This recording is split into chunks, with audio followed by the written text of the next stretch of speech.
Thank you very much for coming. I've got to make an announcement on behalf of the management. If there's anyone here from New Labour, your money will be refunded.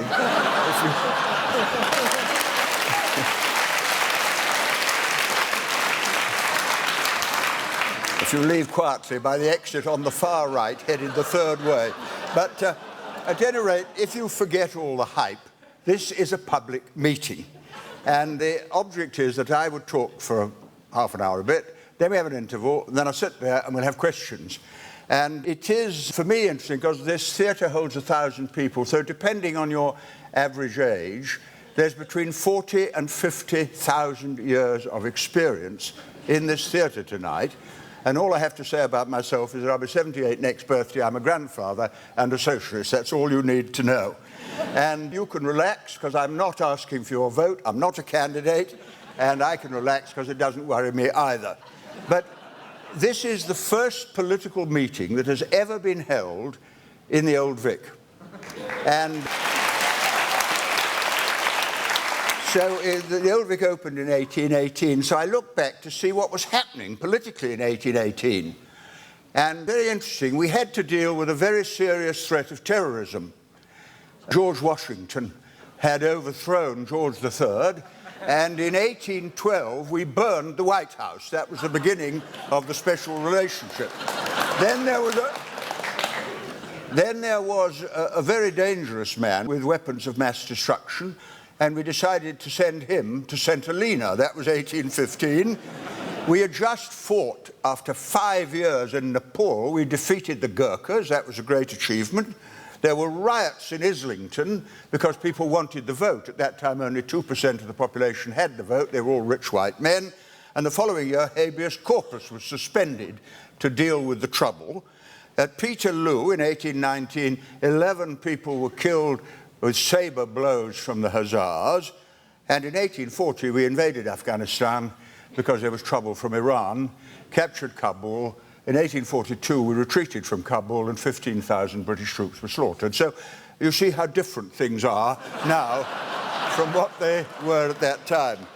But if I look at the problems that face us today, I find this, and you may or may not agree with me. The problems facing our society are difficult, challenging, and interesting, and the way that politics is practiced and covered is very often shallow and abusive and personalised. And it switches a lot of people off. And I left Parliament to devote more time to politics. People laughed, but that's what I really meant. And for me, I've been interested in politics for over 70 years. Met Ramsay MacDonald in 1930, met Mr. Gandhi in 31, campaigned in the 35 election and in the 45 election. So my interest in politics goes back a long way.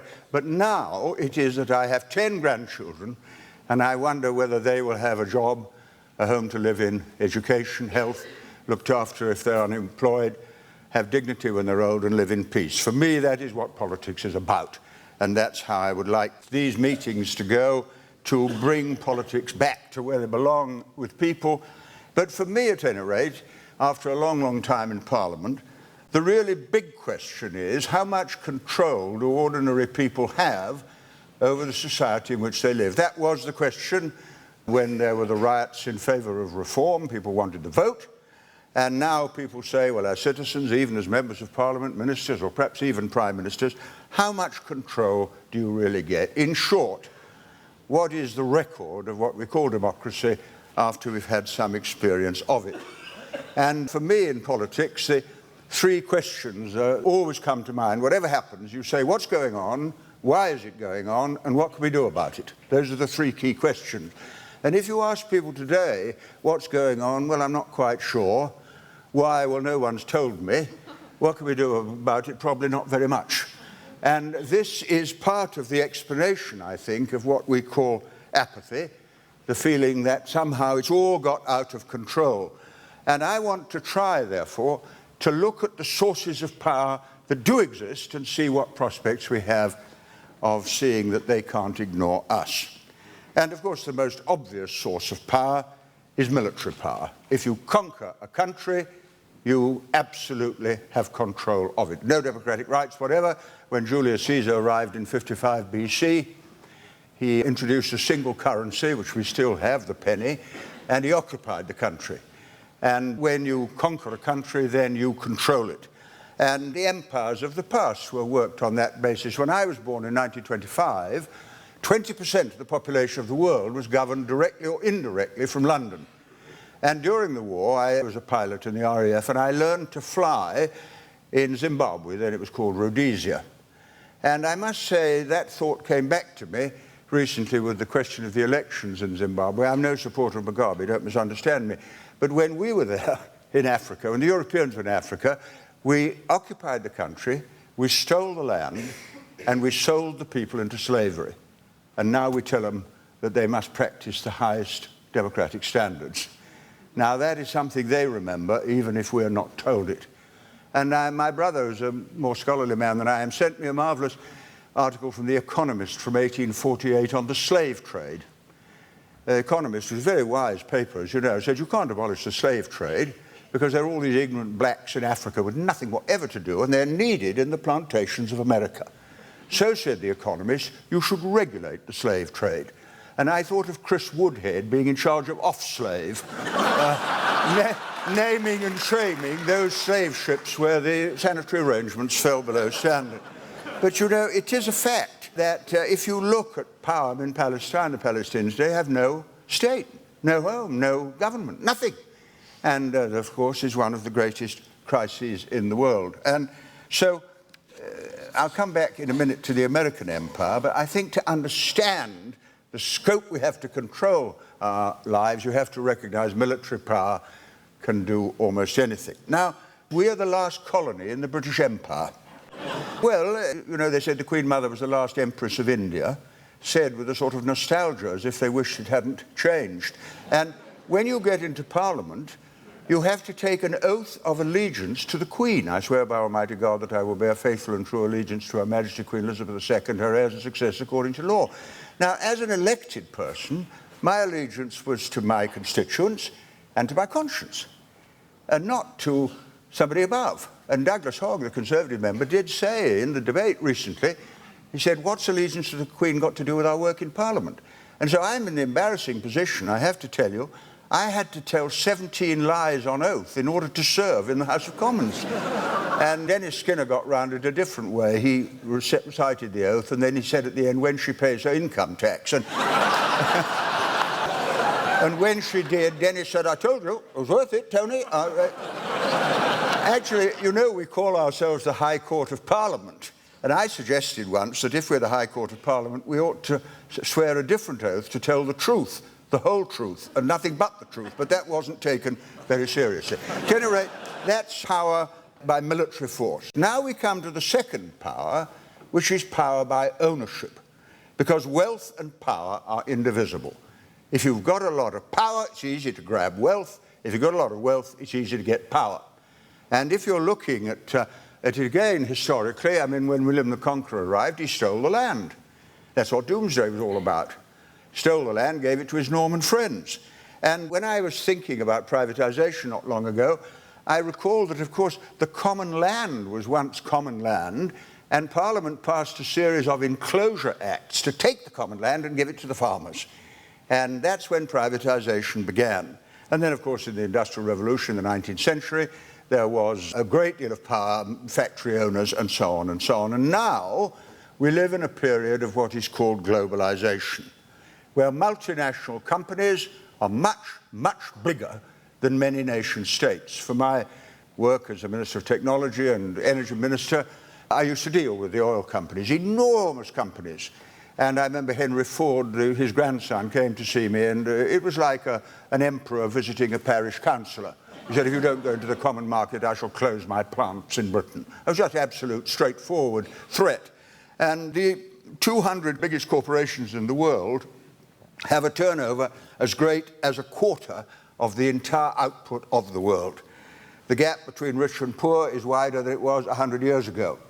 There are 500 billionaires, half the number of people here tonight, who have the same income as half the population of the world put together. 12 million children under 5 die every year, 95% of them of poverty-related illness. 500,000 mothers die in childbirth, 1 million babies die of tetanus. And that is the world where money really has enormous power. And the theory of the trickle-down of wealth from the top is a complete illusion. And, of course, big business isn't content with its inherent power.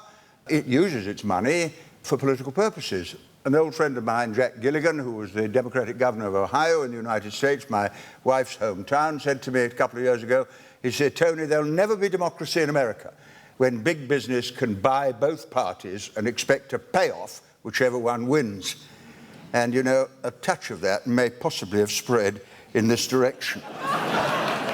So that's power by ownership. Now we come to another form of power, which is power by faith. Because, of course, religions have an extraordinary capacity to develop into control mechanisms, whether you're talking about Judaism or Christianity or Islam, and now this tremendous danger between India and Pakistan, both sides armed to the teeth, the frontier closed, the Hindus and Islamic people on the other side. And the power of a religion may begin as someone moved to a faith, fire in your belly, if you like. But before you know where you are, it becomes a different sort of fire, the fire you use to burn heretics. And in 1401, the House of Commons passed the Heresy Act, under which it was an offence for anyone who wasn't a priest to have a copy or read the Bible. And if you were caught reading the Bible, you were burned at the stake as a heretic. Now, I was a young member in 1401. I don't remember the debates very clearly, but it is an indication of the power of religion. And it's one thing to die for your faith, but it's another thing to kill for your doctrine. And the religious fundamentalism, which we now speak about very, very much of the time, is a way of using God, whichever God you believe in, to justify war, the jihad, the holy war, or the just war, which is the way that the bishops talk about it. But still, you're citing God on your side. But, you know, having said that, if I look at the world today, it seems to me that the most powerful religion of all, much more powerful than Christianity, Judaism, Islam, and so on, is the people who worship money. That is the really most powerful religion. And the banks are bigger than the cathedrals, the headquarters of the multinational companies are bigger than the mosques or the synagogues. Every hour on the news we have the business news. Every hour. It's a sort of hymn to capitalism. If I had any musical talent, I would put it to music. And the Dow Jones average fell 3 points tonight. And I don't know about you, but I've never met a pensioner who rushes out when he's heard the business news to sell his euros to buy dollars. But it is really the idea that money is what it's all about. And with it comes this extraordinary cult of management consultants. Very strange group. Somebody sent me something through the post the other day. I don't know who wrote it, but a brilliant account of management consultants. It was about a boat race between the BBC and a Japanese crew. And as you can imagine, both sides practiced long and hard, and the Japanese won by a mile. So John Burt, who was then in charge of the BBC, very good manager, we all know that, he set up a working party to find out why. And the working party concluded the Japanese had 8 people rowing and 1 steering, and the BBC had 8 people steering and 1 rowing. So faced with a crisis of this proportions, he employed management consultants. Can't blame him. And 18 months later, it cost £1.5 million, the management consultants confirmed the diagnosis of the working party and recommended a complete restructuring of the BBC crew with 3 assistant steering managers, 3 deputy steering managers, a director of steering services, and the rower be given an incentive to row harder.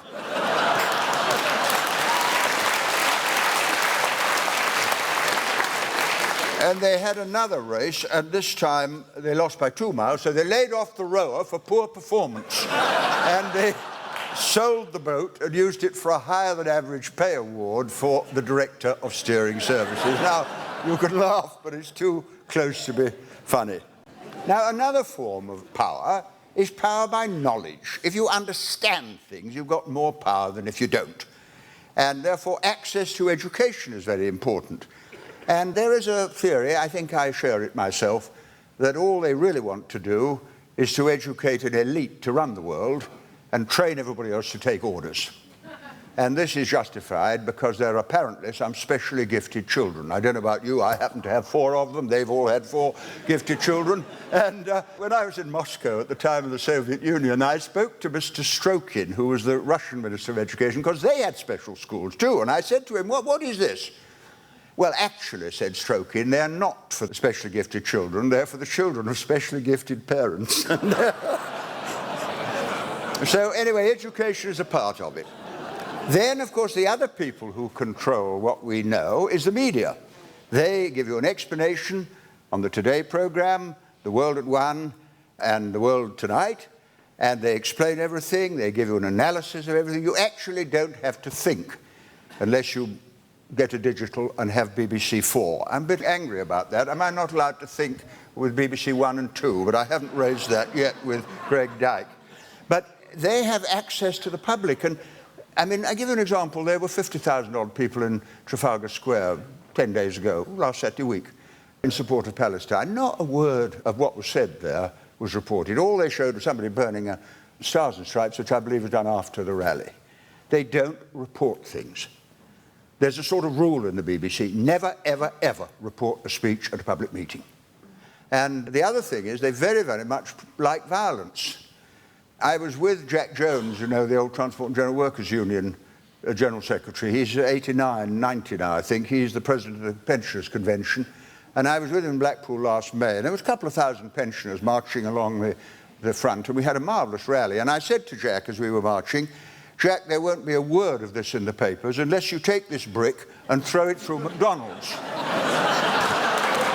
And if you do, there will be a bishop on Newsnight tonight talking about the rising tide of violence among old people, and then at least it'll be discussed.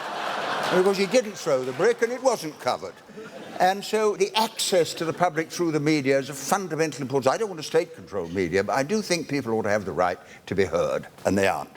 Then the final control of information, of course, is the government itself, the 30-year rule. Now, there must be big debates going on in Whitehall at the moment about Palestine, about Afghanistan, about possible war against Iraq. And I won't know about it for 30 years. I'll be 107 before I know what's going on now. Why can't we know now? And the reason is the government have a theory. All governments, and I do this particular one, all governments have a theory that the national interest is the same as their own political interest, and it's not. And so that is another aspect. Now I come to another source of power, which is power through science and technology.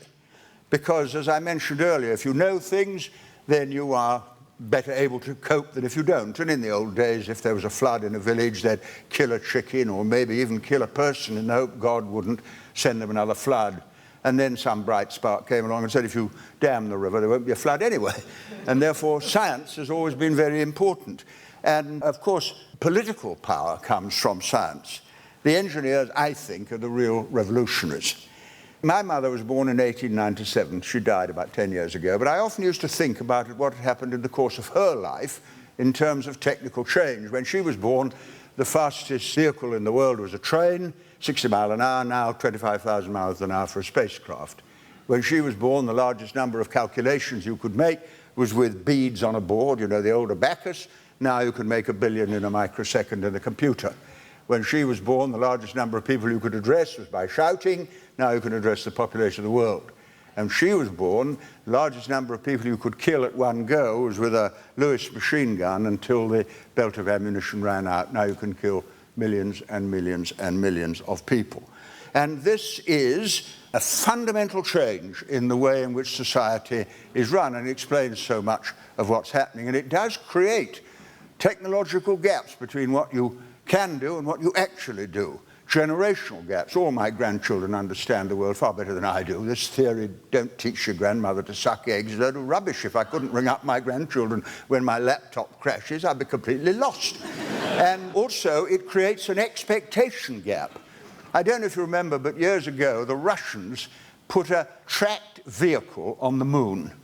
And I had a letter from a constituent in Bristol saying, "Dear Tony, as the Russians have put a tracked vehicle on the moon, could we have a better bus service in Bristol? And you know, it was a perfectly sensible question, and it related to how we spend the money. And what it has done is to raise the moral content in political decisions. One thing to kill somebody with a bow and arrow, but to kill hundreds of thousands is of a different order of magnitude.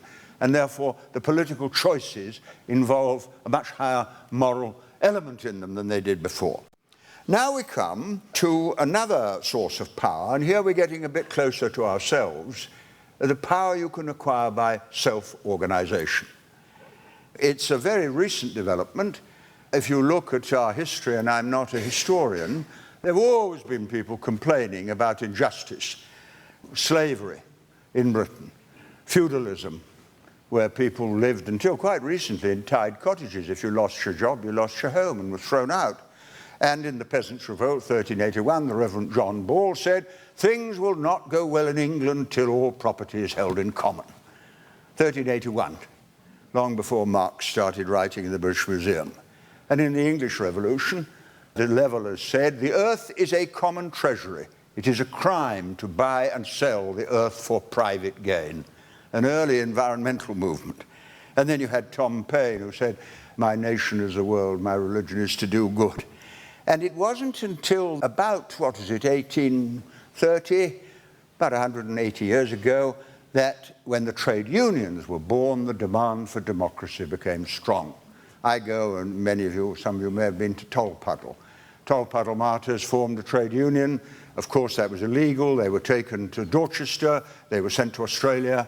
And that is, for anyone in the Labour and Socialist movement, very important event. Funnily enough, I met an American friend of mine the other day who'd just been in Australia, and I said, "How'd you get on?" "We said, "I had a wonderful time." But my God, the questions the Australian immigration put to me. And I said, "What did they ask you?" They said, "Have you ever had a criminal conviction?" So I said, "No." "Is it still required?" And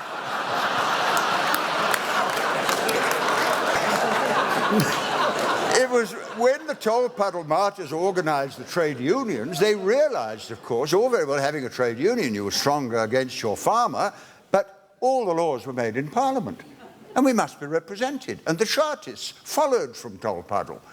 And people said, "We want the vote." And of course, they were put down ruthlessly. All those people in Islington I mentioned that led to the suspension of habeas corpus, they, inspired by the French Revolution and other things, wanted the vote, and that was absolutely out of the question. And then, of course, later the suffragettes had to fight. You know, when I was born in 1925, women were not allowed to vote till they were 30. Men were so arrogant, they patted the woman on the head, "You're not quite mature enough till you're 30. And women didn't get the vote because men woke up one morning and said, "We've been a bit unfair to the wife."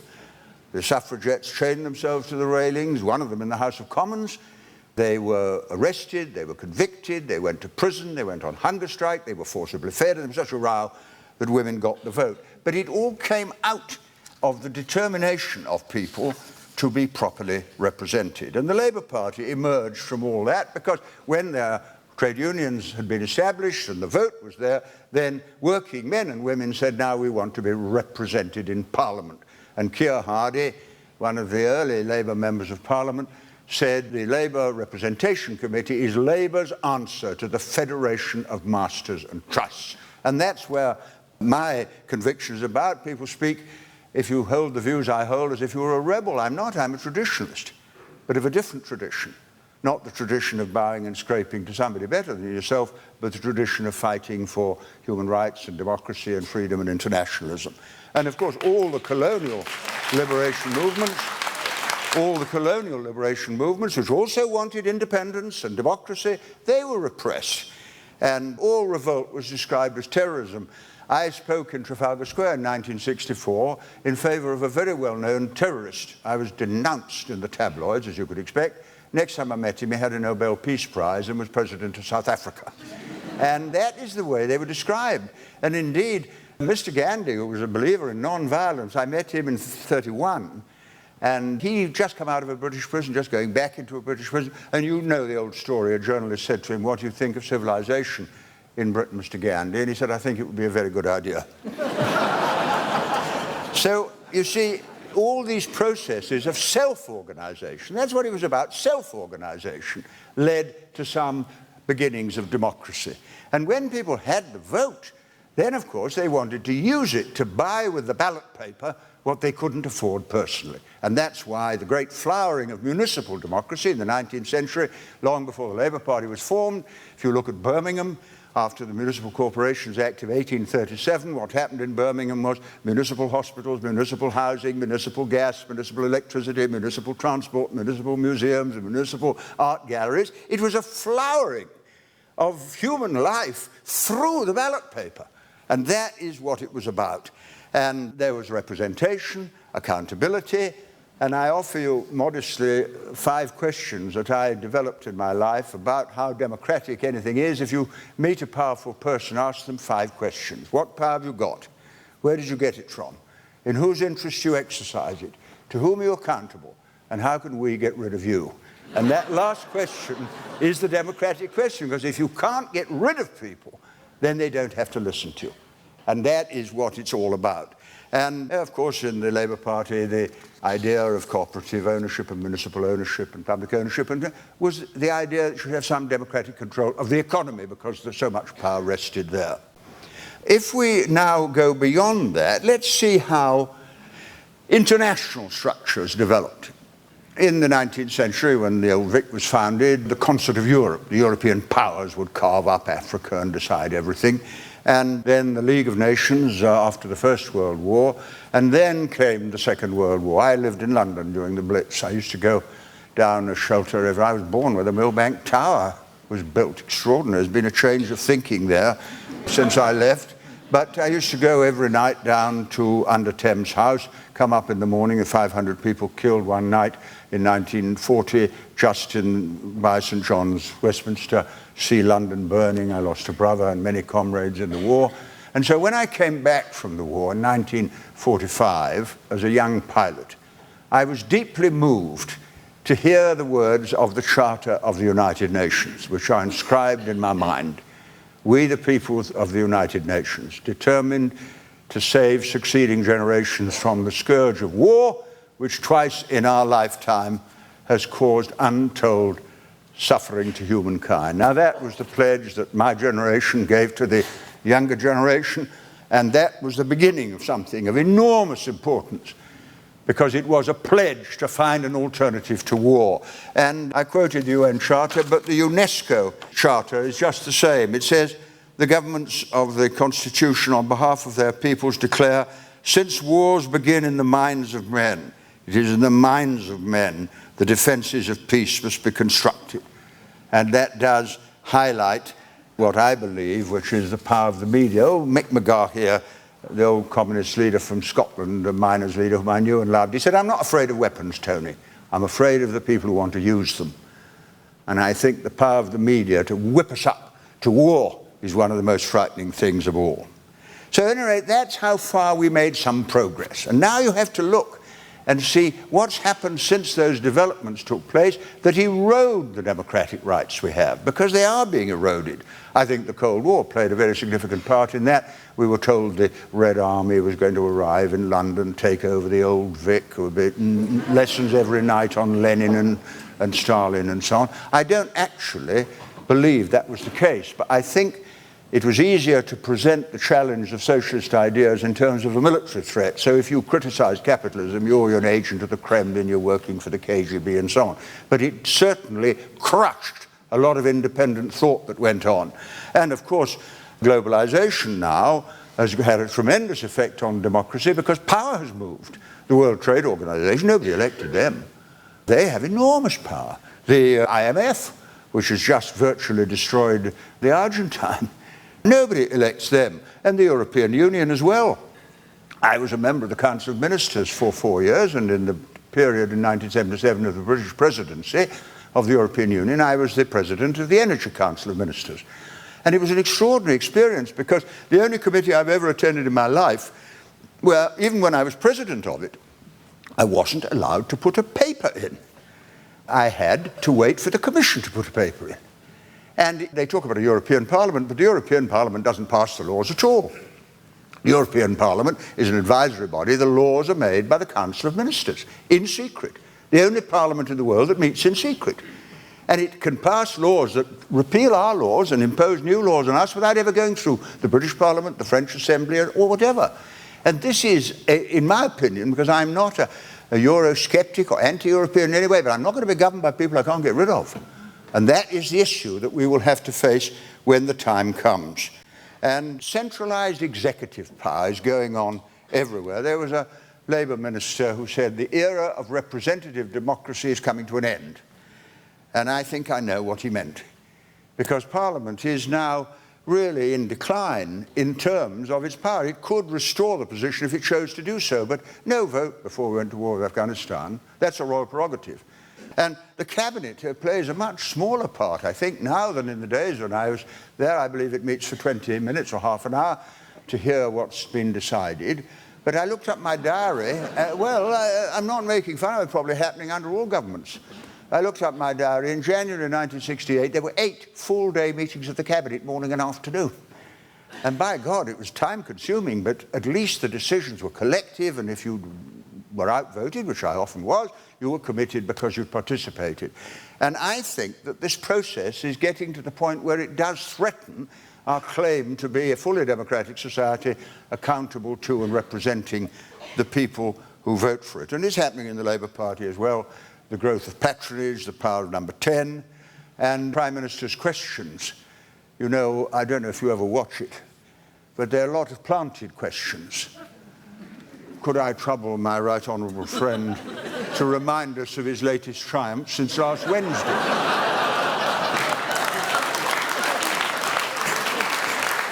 Somebody said it ought to be renamed Gardener's question time. But people do feel managed and not represented.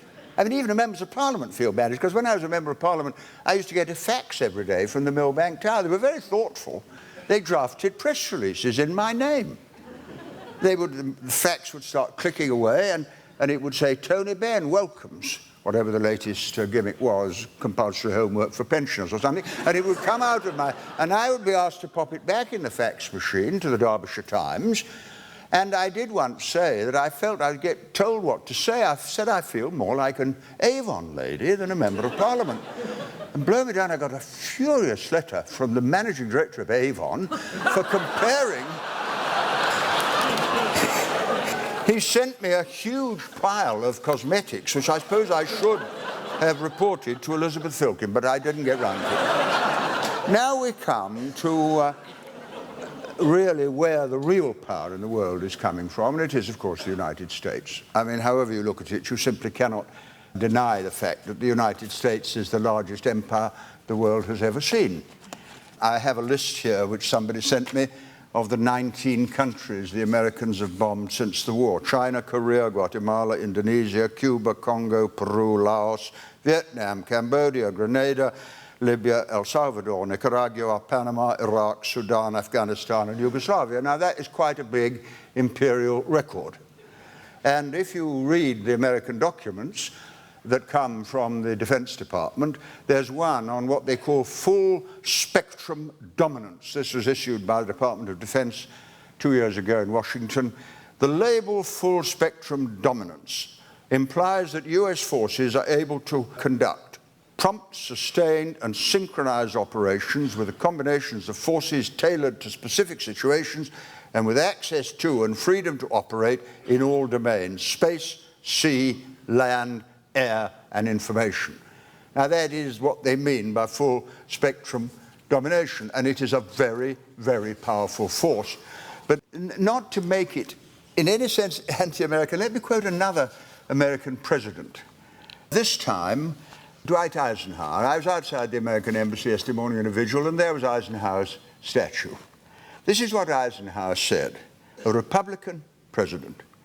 A nation's hope of lasting peace cannot be firmly based upon any race and armaments, but rather upon just relations and honest understanding with all other nations.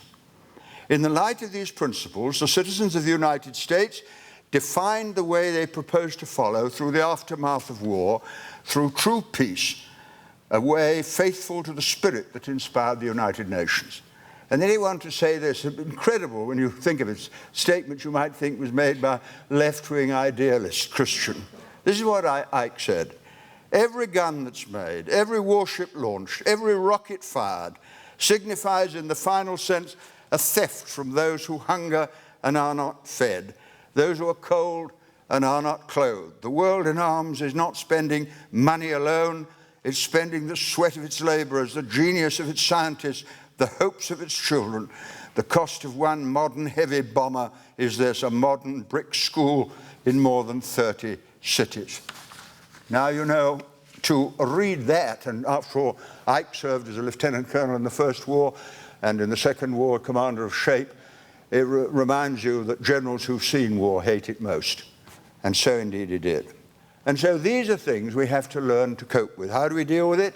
Well, it's a very difficult problem. If we had a recession, which I desperately hope we don't have, then of course you could have a repeat of what happened in Germany in the 1930s, when Hitler came along and said to an utterly despondent, despairing people, I know what it is, all the Jews, it's the communists, it's the trade unionists, vote for me and I'll give you full employment. He did, he armed Germany and cost us 50 million lives.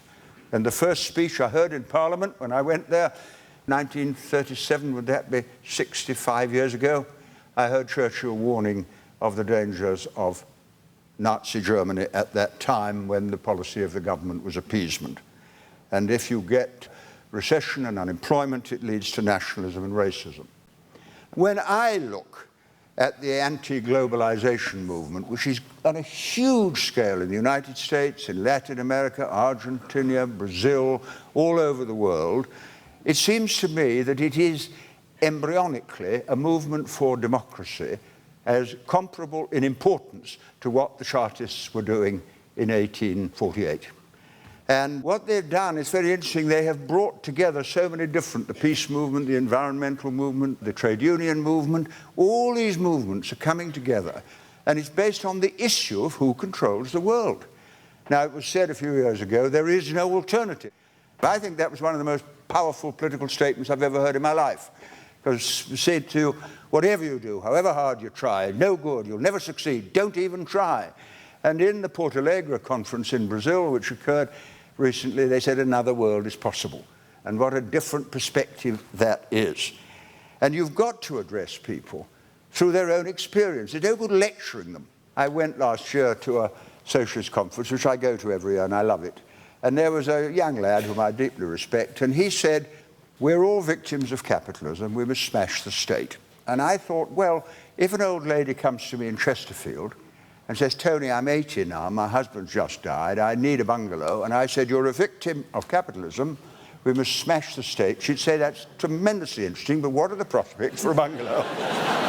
And you could laugh at that, but then look at the religious version. The bishop said it's a very unfair world, that if only the rich are kind and the poor are patient, it'll be all right in heaven. And people said, Bishop, that's marvellous. Could we have it while we're still alive? And similarly, in the political parties say, if you just don't rock the boat, it'll be all right when we're in power. Well, that doesn't always happen either. And of course, the worshippers of capitalism say, leave it to the market. That's the best way of getting social justice. You have to relate to people's experience, because this is why I referred to the experience of 40,000, 50,000 years here tonight. What we need is more pressure from people on governments. My experience of how progress occurs is, to begin with, if you argue for progress, then the people ignore it. Then if you go on, then you're stark staring bonkers. They've said that about me more than once. If you go on after that, you're very dangerous. And I've had a bit of that. And then there's a pause, and then you can't find anyone who doesn't claim to have thought of it in the first place. And that is how progress is made. Take the environmental movement. 10 years ago, Swampy was a bearded weirdie who would be taken into custody by a constable. Now the Prime Minister makes speeches about the environment, and Swampy will probably be in the next list of people's peers. That battle. Or take an example that's not particularly tremendously political, but very important. Do you remember that madman Hamilton who killed the children in Dunblane? And within 6 months, Michael Howard, Conservative Home Secretary, who may or may not have thought of it before, banned handguns, and quite rightly, because public opinion was so strong you couldn't resist the demand to take the guns out of the hands of people who could do that. And my experience of Parliament, which I love, is that it's the last place to get the message. When Parliament decides something, you can be pretty sure the public made up its mind 4 or 5 years ago. That may be true even about the tax increases to pay for the health service. That's how progress comes. And that's why I'm so keen to try and bring politics back from the TV studios to somewhere where we can talk about it. It's going to be a very hard struggle. It can be won. I think the answer lies in self-organization. Years ago, I came across a quotation by an old Chinese philosopher called Lao Tzu, who said, as to the best leaders, the people do not notice their existence. The next best, the people honor and praise. The next best they hate. The next best they fear. But when the best leader's work is done, the people say we did it ourselves. And that is my reading of how progress occurs. Hope is the fuel of progress, and fear is a prison you put yourself into. And when I think, with all the technological capacities we have now, we could end the problems of world poverty, or if we misuse them, we could destroy the human race. And sometimes I'm so gloomy, I find it hard to do my diary. And sometimes I'm so excited, I wonder whether it's good for someone of 77 to feel as excited as I do. Thank you very much.